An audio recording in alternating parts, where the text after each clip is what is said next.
Hello guys, welcome to Deep Codes, and today in this video we will be discussing LeetCode question 2521 that says distinct prime numbers of product of array.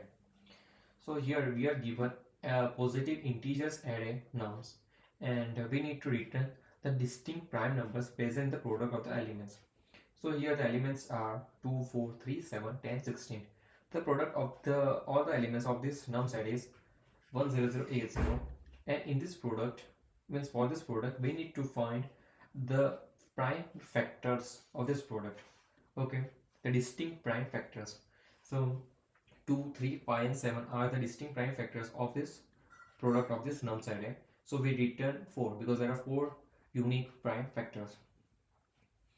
Okay, and in this node we are given the definition of a prime number that is divisible by 1 and itself, and an integer value 1 is a factor of another, means a number, let's say 2 is a factor of this number if we can divide this number by 2 and the remainder is 0. So this is a simple definition of a factor of a number. So and this, in this next nums array we have 2, 4, 8 and 16. So this multiplying these numbers we will get 1024, and the only prime factor present in this number is 2, so we return as 1. So one thing, so let's say one thing you might be thinking is we are given these numbers 2, 3, 7, 9, 15. One way is to multiply all these numbers. Let's say 2, 3, 7 into 9 into 15. 15. Let's say we get some x as an answer here.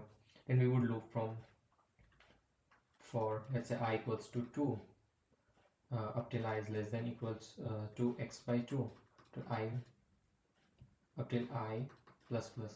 Why x by 2?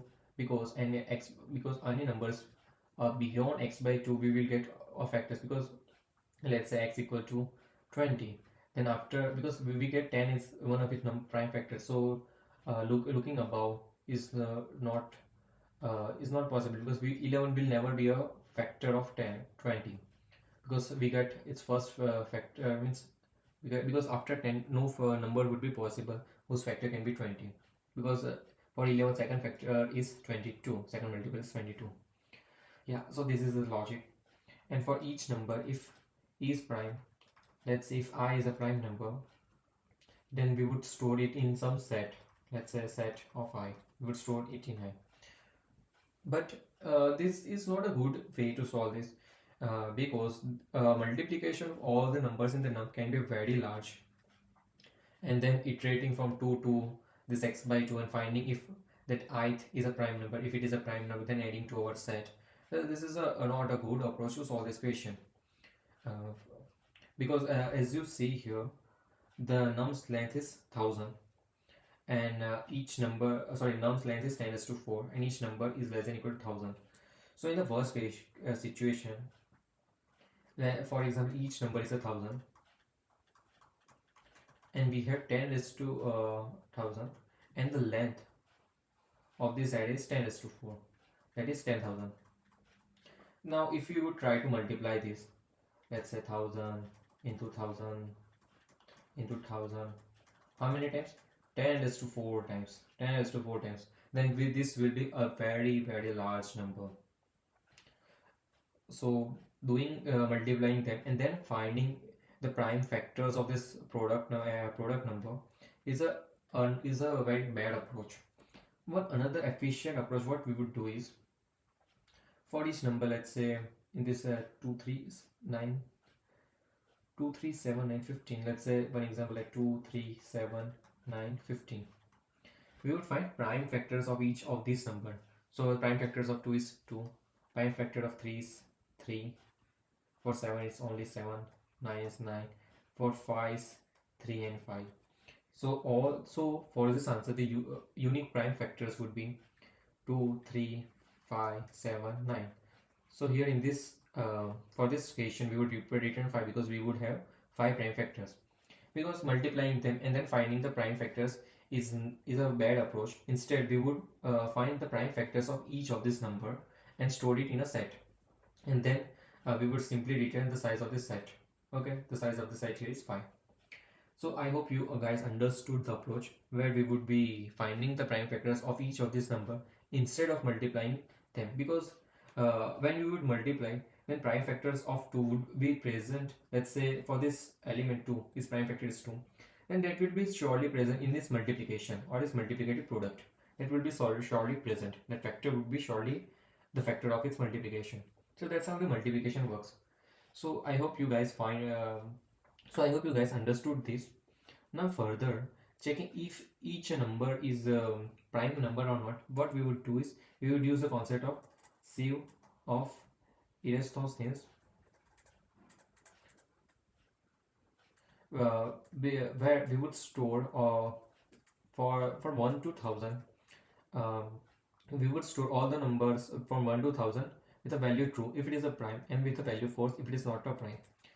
Okay, so that would be done with this algorithm sieve of Eratosthenes, where we would be having one vector or an array where the index represents the number, and if the index value is true, that means it is a prime number, and if it's the index value is false, then it is not a prime number. Okay, and that's how we would find the prime factors of each of this element of this nums array. So guys, I hope you understood the solution of how we would approach the question. So now let's move on to the coding part here. So let me remove this. So this is the algorithm of sieve of Eratosthenes. I am taking it directly here, where we store all the prime numbers in the range 0 to 1001, and we initialize this as true, and we call this function that would make number false if it is not a prime. Okay, now let me take one integer set. Let me name it as answer. Now for all the numbers in num, for our n of nums, what we would simply do, we would find the prime factors of a number n. So for int j equals to 2, j is less than equals to n by 2, j plus plus, if that number j is a prime factor of n. So for that, what is the first condition is n modulus j equals to 0. That means if it is a factor and the number is a prime number, so for that its value in this all prime numbers vector would be true, then we would store it in our answer set, answer.insert j. So this condition will tell if it is a factor, and this condition will tell it is a prime number. So if we fulfill both the condition here, that is a factor and a prime number, and then we insert it into this answer set, and in the end what we would do, we would simply return the size of this answer set, or the number of distinct prime factors present in the product of this num set. Now let me try to run this. Okay, it's giving some error, some wrong answer here. Let us try to debug this. Okay, so here we are missing one condition. Let's say if 3 is itself a prime number, then this loop is of no use, because we are starting the loop from 2 up till n by 2. So 3 by 2 is 1. So for such situation where n is itself a prime number, so if all prime numbers of n, that means if n is itself a prime number, then what we would simply do, we would simply increment our answer, we would simply insert it to our answer, and we would continue, because checking for the factors if n is a prime number is a waste, because it says it has only two factors, that is 1 and the number itself. And if this is not the case, then our code will go through this loop and we would find. Okay, so let's, for an example, if n is 10, then we would have to check for the prime factors of 10. But let's say if n is 17, then it won't have any prime factors, because this condition will be heated, and we would continue. So that's the case. Now let me try to run this again.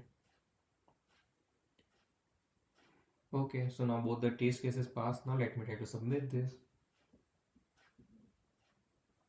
So yes, our code got accepted, where we simply use sieve of Eratosthenes to optimize our answer, where we stored all the prime numbers from the range 0 to 1000 initially, and for each of the numbers present in the nums we check for its prime factors, and we insert it, if a number is a prime factor, then we insert it into this answer, and in the end we simply return answer dot size to get total number of unique prime factors.